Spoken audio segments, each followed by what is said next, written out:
Slithering silently in the sandy shallows, the garden eel sways like a living blade of seagrass, rooted yet restless in the ocean's endless ebb. Picture a creature that's half snake, half noodle, playing peekaboo with the tides while pretending to be part of the scenery. It's the ultimate introvert of the reef, committed to staying put, but always being ready to duck out of sight faster than you can blink. These sneaky serpents of the sea have mastered the art of blending in, like the garden eel here in life, death, and taxonomy.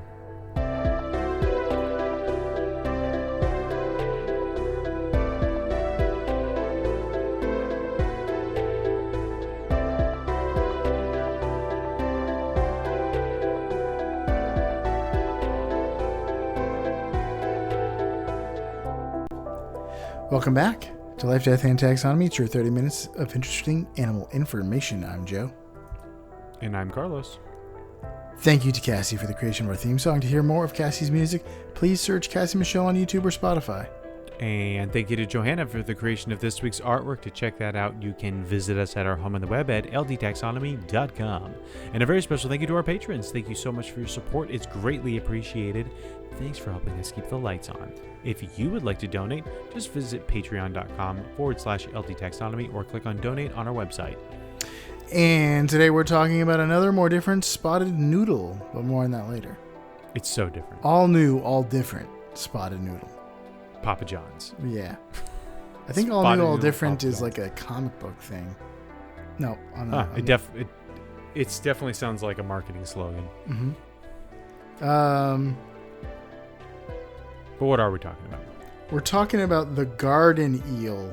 It's a New Jersey eel from the Garden State. Yeah, it's an eel from the Garden State. It's not from the Garden State. It's from the ocean. The Garden State borders the ocean. It borders the ocean. So it could be both. It shares a border with the ocean. Tensions are high. There's a border I guess that's like erosion, right? Erosion is just a border dispute. A storm surge is an invasion. Yeah. But yeah, we're talking about the garden eel. It's also known as Haas's garden eel. But we're going to call it here the swaying spaghetti monster and post-COVID millennials, which will make sense later on. Is it Haas from Ponderosa? It's Big Haas. What's Big Haas? I don't know. That just sounds... Isn't that what they just call a big guy? Like, hey, this is a big Haas. Well, Haas from Ponderosa, Haas Cartwright, he's a big guy. Those are names I don't know. We used to be able to get each other's references, and now it's just I don't get any of your references. This is a reference because to I don't consume any more content. This content comes from the 50s. So yeah, it's not it may not be new, but it's new to me. It's from the show Bonanza. Ponderosa, I think that's where they live. I don't know. What the heck is It's like a Western. I'm just getting the reference wrong. Okay. Do you want to know what science calls it? I would. It's in the kingdom Animalia. You know it. You love it. You're inside it. You're not really inside. Are you inside a category? I guess you would be. Yeah, you are. It's less in accurate. Or out of a category. And just in. Is in always short for inside? I don't think so. I mean, it can be a physical inside, or it can be a metaphysical I inside. guess it would be a metaphorical inside. But when you say I'm in the club, well, no, that could be both a place and I'm in this category. You're not being metaphorical. But once you say you're inside, you are. The phylum is inside Chordata. the category. The class is Actinopterygii. The order is Aguiliformes. which is we've done before because we've done eels before. Mm-hmm. The family is Congridae. The genus is Heteroconger. And the species is Hassy, Heteroconger Hassy. Maybe it's Haas's garden eel instead of Haas. It's definitely But- Haas Cartwright's golden eel. Okay. So since we're in the business of naming things and business is good, it's time for my favorite part of the show and the listener's favorite part of the show, nitty-gritty nomenclature. The part of the show where I ask you, Joe, a question, and that question is, what is the English translation for the binomial nomenclature, which in this case is Heteroconger Hassy.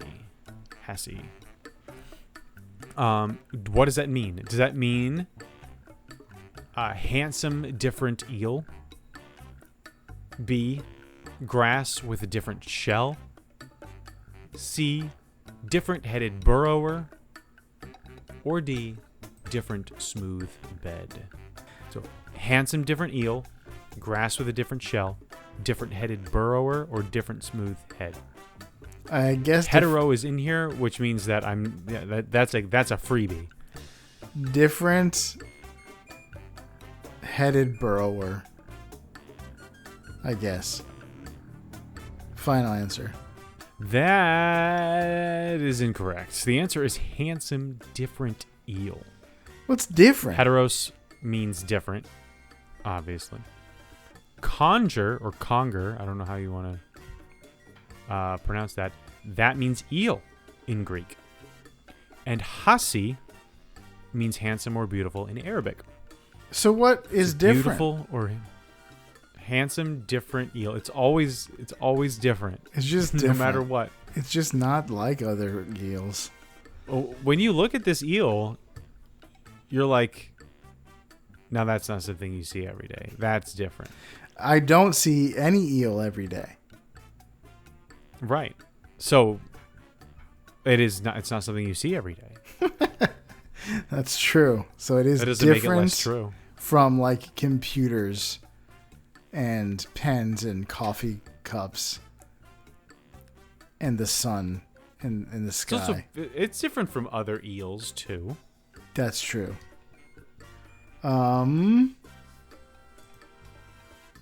Cool. Would you like to know what Handsome, it looks? different eel. If it's so handsome, would you like to know what it looks like? I would. Well, they have some distinctive and even charming features. So they're long, slender, eel-like. They're not eel-like. They are eels, but they're a lot like other eels in their shape, although they might be different in other ways. No. We just established how different they are. Yeah. So talk about that. Well, they resemble a thin tube. They're pale beige to yellowish in their base color, and then they're covered with numerous small black spots scattered across the body, giving them their spotted nomenclature. The two prominent large black eyes, one near the gill and another not eyes, long black areas, big patches, one near the gill and one further along the body. It's like, wait a minute, they've got another eye in the back. No, it looks eye. just maybe it's just intended to look like a false eye. They do have big eyes, expressive even, which is typical of things that live in dark, like in the ocean, because you need to be able to see, and that light doesn't always get all the way down.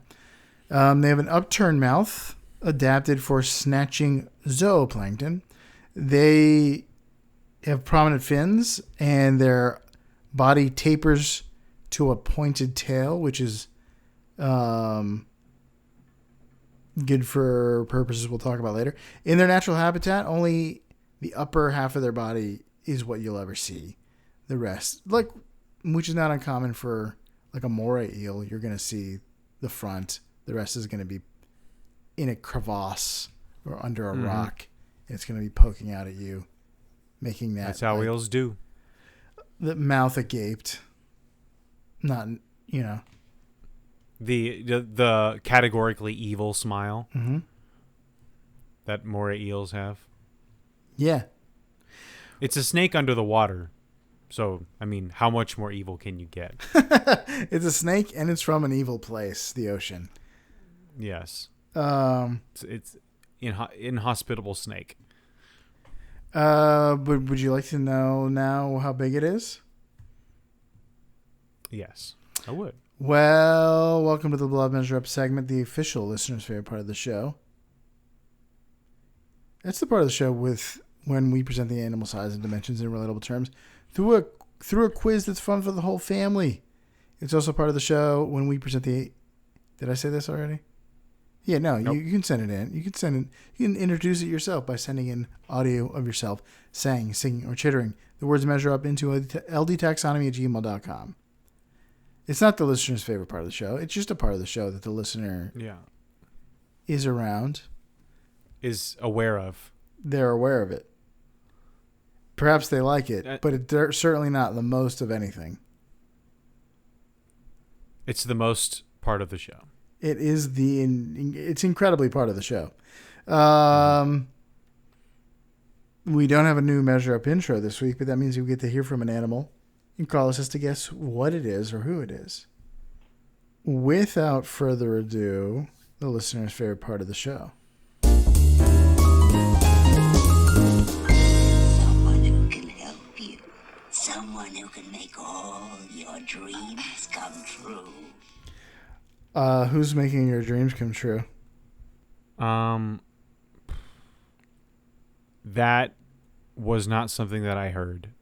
Oh, well. Outside of a couple of little blips, which made me feel like it was Flotsam or Jetsam. It is Flotsam or Jetsam. Oh, they are the evil moray eels I was just talking about. Can you think of another eel character? Because I cannot. Flotsam and Jetsam. No. Are they supposed to be like the soothsaying crones from like Macbeth? Because they have like... Or what are the crones that share an eyeball? Oh, Is that from Hercules? Oh, yes. The Fates.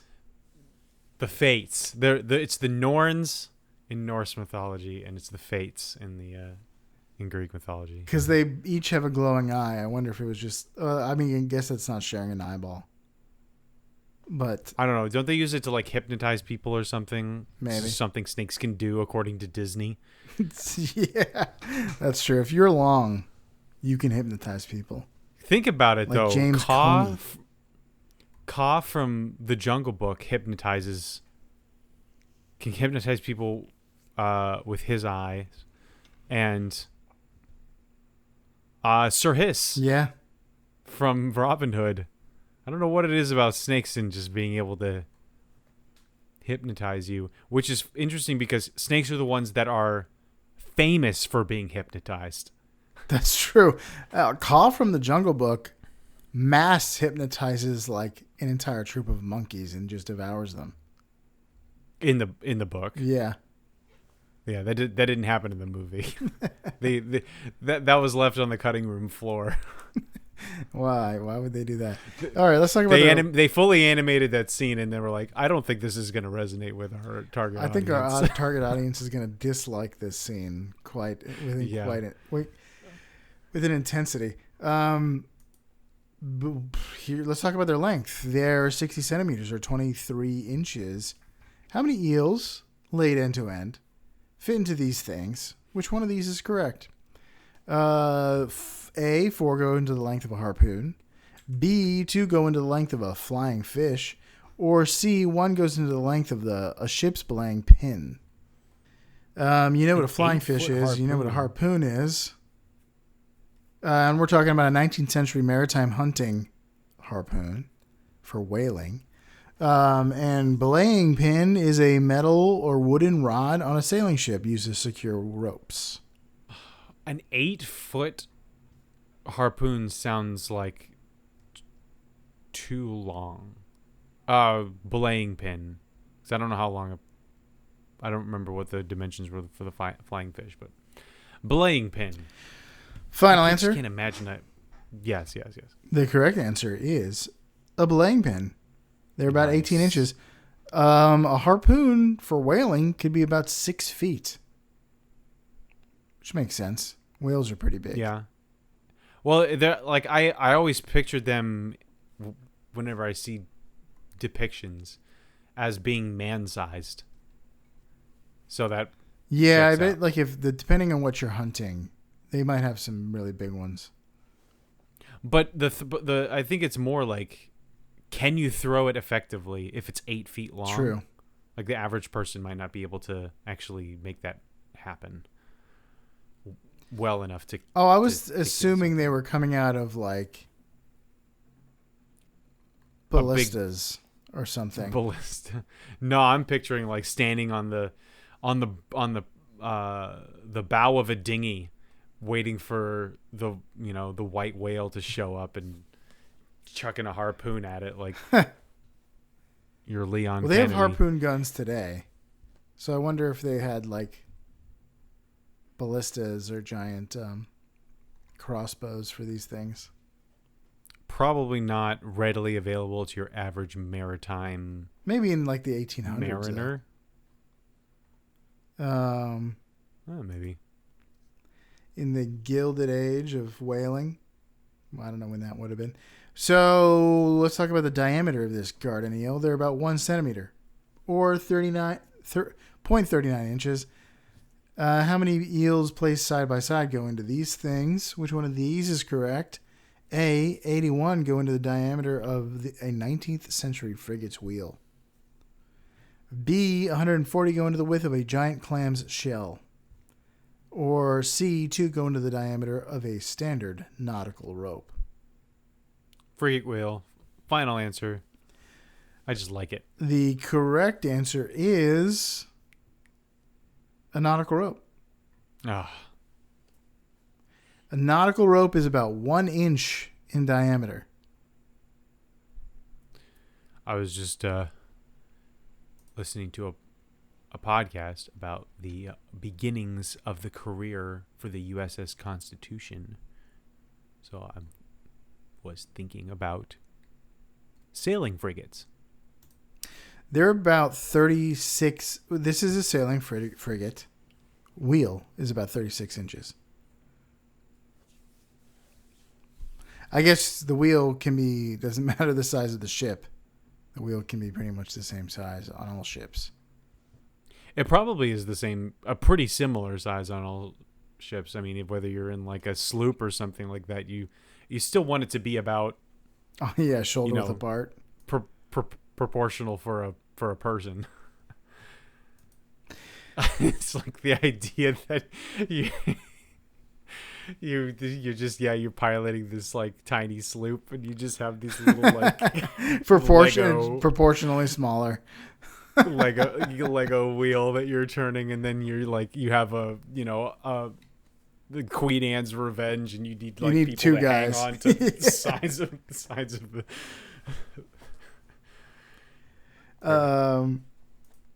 Okay. Would you like to hear any fast facts before we get into the majorest fact? Sure. Where do they live? Well, in the water, specifically the ocean, specifically the tropical and subtropical marine oceans. The marine oceans. Marine oceans? I love those. Marine waters worldwide. They have a strong presence in the Indo-Pacific region. Their reputation is high there. Once they settle into a burrow, they rarely leave. For the rest of their lives, they're pretty much in that burrow, and they can live for about 35 to 40 years. They dig these burrows using a strong tail and secrete a mucus to cement the walls, creating a secure home to retreat from predators and sleep in at night. They have snot walls. But what more could you ask for if you're a tube-shaped creature to live in a slightly larger tube? Or in this case, a slimy tube that works as well. Mm-hmm. They feed on zooplankton and microorganisms carried by ocean's currents, snatching them with their large mouths, large is relative, while keeping most of their body in the burrow. Their excellent eyesight helps them spot food. They've got those big eyes, and they're scoping out for very small things like zooplankton, making them efficient planktivores. It's people who eat planks. Just kidding. It's people who eat planks. Every person that eats a plank is a planktivore. Is a planktivore. And by that I mean every animal that eats plankton is a planktivore.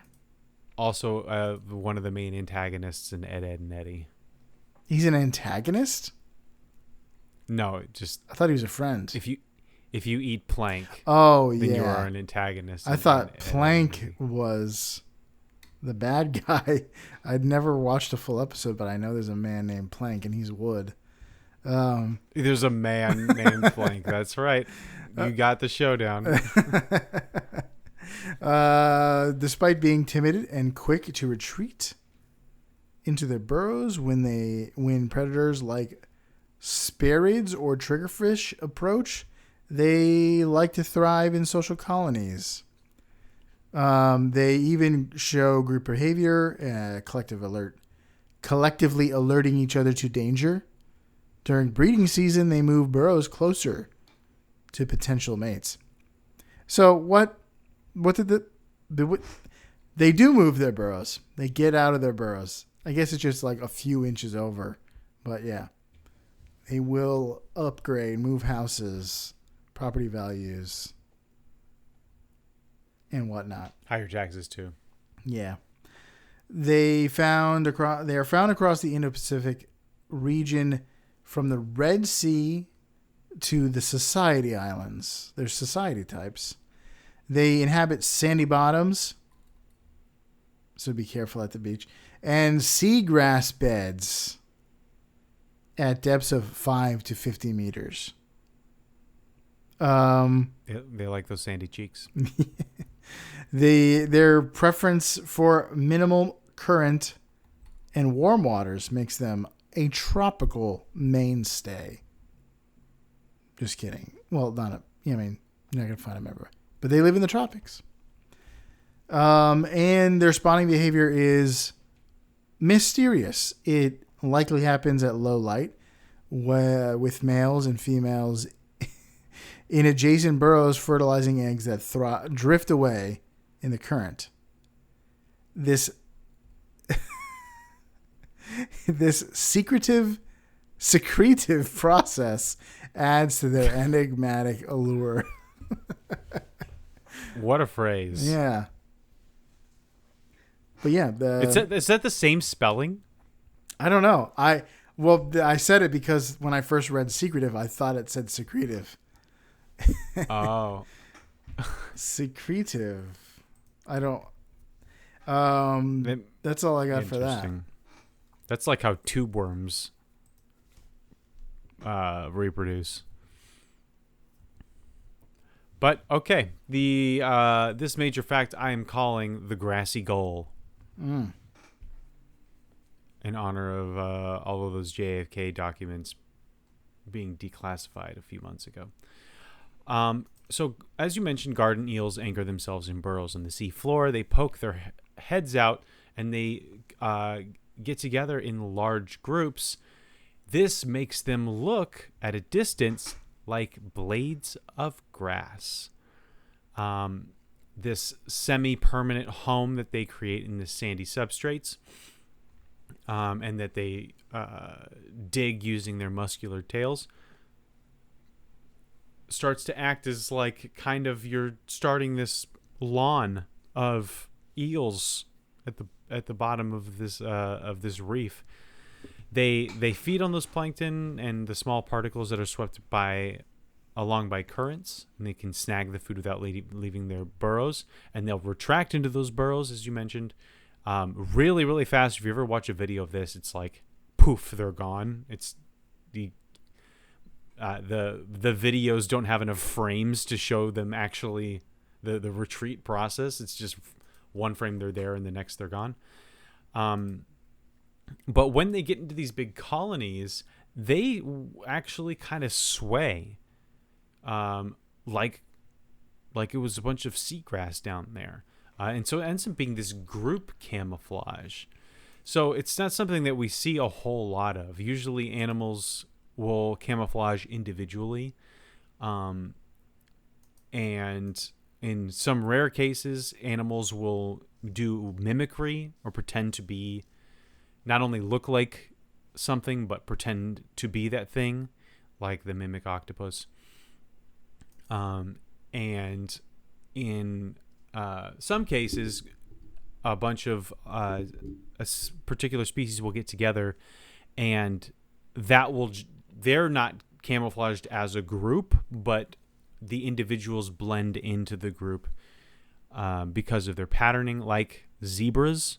Zebras are pretty easy to spot, but it's hard to pick one zebra out of the herd because of the way that their patterns are.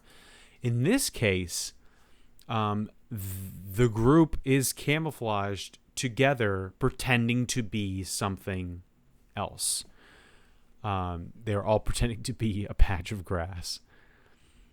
So that's what makes these guys pretty unique. This deters predators who will just kind of see them as part of the environment. And this solves the problem of energy conservation, which is something that every animal has to deal with. How much energy does it cost for me to go get more energy? If it costs more energy for me to go and hunt and catch the thing than the energy the thing provides, then I'm going to die. So there needs to be that positive balance at the end. And this is great for the garden eel because they don't have to expend a lot of energy just sitting there. And the currents just deliver food to them, and they can stay put while minimizing the amount of fleeing they have to do if they are ever threatened, and they are threatened less often because they look like a bunch of seagrass in the first place. So this impacts reef ecosystems by aerating the sand and the substrates below the sand. And there are certain predators that can see right through the disguise and are fast enough to catch them. So they are prey, and they do need to keep an eye out for larger fish. But for the most part, this is effective group camouflage and mimicry. And not even mimicking another animal. They're mimicking just grass. Or not grass, seaweed. So if you ever look at a picture of the garden eel, which, now you know why they're called the garden eel, you're going to see a couple pictures where it's just like, it just looks like a patch of grass in the sand, but it's all eels all the time, baby. But I call them post-COVID millennials because they have latched themselves onto a hole in the ground, and they only poke their heads out to eat, and then they retreat back as faster than the blink of an eye. So, yep. That's all I got for the garden eel. You got anything else? That's all I got. All right. Oh, specifically the spotted garden eel. So that was the spotted garden eel. For you out there in Podcastia, hang out with your buddies, poke your head out of your slimy tube, and wither like the grass and fade like the flower, like the spotted garden eel here in life, death, and taxonomy.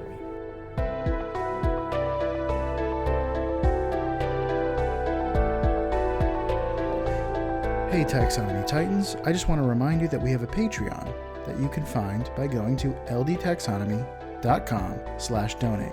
All of our episodes are uploaded there. Sign up for free to engage with us, leave episode suggestions, or chat with other animal enthusiasts. If you find it in your heart to donate, it will help us cover some costs and continue to make the show. Plus, we'll thank you every week. Most importantly, thank you all for listening.